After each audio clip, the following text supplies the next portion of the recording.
좋아요, 구독.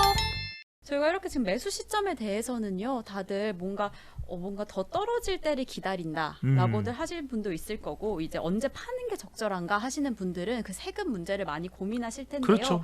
그 세금 문제에 대해서 조금만 더 어떤 영향을 미치게 될지에 대해서 좀 이야기해 주실 수 있을까요? 그렇죠. 지금 이제 특히 이제 파는 분들에게는 두 가지일 거예요. 네. 왜냐하면 팔았을 때 결과적으로는 처음에 매수 시점부터 이익이 발생한 것에 따라서 내야 되는 이 거래 양도세, 네. 양도거래세 부분도 상당히 지금 윤석열 정부에서는 완화해주겠다고 하는 입장이잖아요.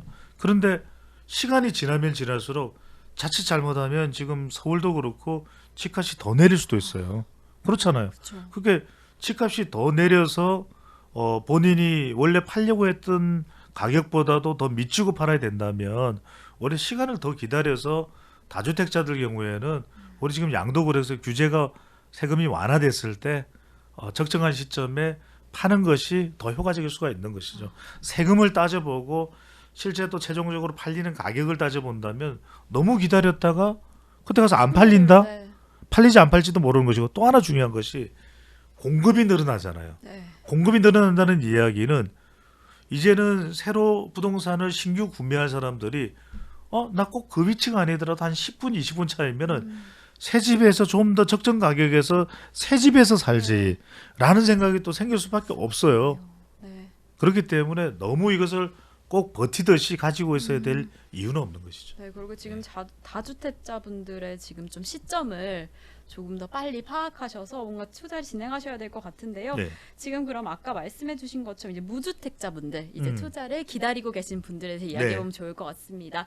저희 똘똘한 한 채다라는 말씀을 해주셨는데요. 지금 사실 기다리고 계실 것 같아요. 네. 많이들 뭐 올해는 아니다라고 하고 있으니까 뭐 2년, 3년 후도 기억을 좀 기대를 하고 계실 텐데 이제 그 시점이 사실 와도 어떻게 잡을지를 되게 어려워하실 것 같아요. 그 매매 시점을 좀 어떻게 잡으면 좋을까요? 그렇죠. 결과적으로는 올해는 아니라는 네, 이제 올해는 시간적인 아니다. 부분은 네. 말씀드렸는데 더 중요한 거는 먼저 자기 자신의 이 자산 규모예요. 네. 내가 어느 정도의 가지고 있는 보유 자산 플러스 대출한 돈으로 본인의 돈과 빚으로 적절하게 배합을 해서 네.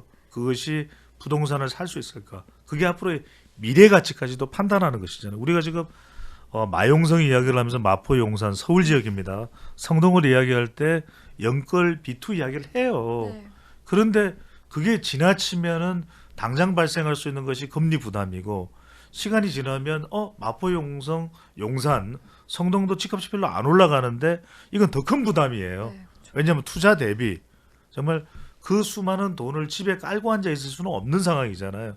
그렇다면 적어도 내가 이 정도 상황이면 적정하다라고 판단되는 정도의 자산 규모로 살 수 있는 곳에 적정한 수준에, 그거는 이제 자기의 자산 규모로 봤을 때는 전체 부동산 매매 가격의 한 80% 70%는 자기의 자산으로 하는 게 맞을 테고, 80%. 한 7대3 구조로 봤을 때 네. 한 30%는 그래야 본인의 다른 여유 자금을 통해서 투자도 할 수 있는 거잖아요. 안 네. 그러면 말 그대로 우리가 2010년대 초반에 굉장히 박근혜 정부 때도 문제가 됐던 네. 하우스 푸어가 돼요. 그렇죠. 네. 그때 박근혜 정부 때 우리 신행급께서는 기억하실지 모르겠는데 집 막 사라 그랬어요. 그때는 네. 그래서 집이 안 팔리는 거예요. 근데 공급이 그래서 많아서 그런 거죠. 그렇죠. 2013년 왜냐하면은 네.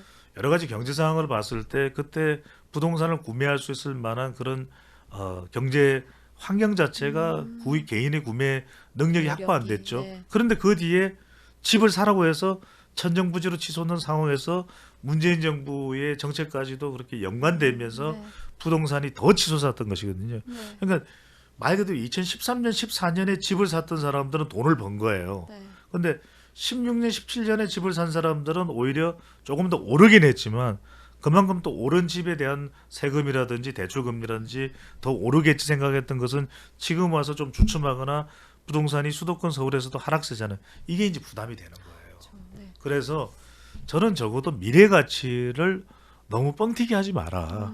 왜냐하면 내가 한 10억을 투자했으면 한 10년 뒤에 집이 1.5배 정도 되겠지. 네. 이런 정도의 판단에서 부동산 투자 시점을 정하는 것이 맞는 것이지. 자, 10억을 했으니까 이게 물론 제 경우는 다릅니다라는 세 말씀을 배나. 드렸지만은 네. 모든 우리 개인 그래도, 투자자들이 그렇게 판단해서는 안 될 것 같아요. 그것도 네, 뭐 그렇죠. 전략적인 또 셈법에 의해서 또 나온 결과일 수도 있지만 네. 참 뭐 운이 좋았던 것도 있는 것이거든요. 네. 그래서 그렇게 우리가 요행수로 맡길 일은 아니고 한 1.5배 정도로 10년 이후에 가치가 네. 확보된다. 1.5. 그 정도로 생각하고 투자 시점을 정하는 게 좋겠죠. 좋아요, 구독.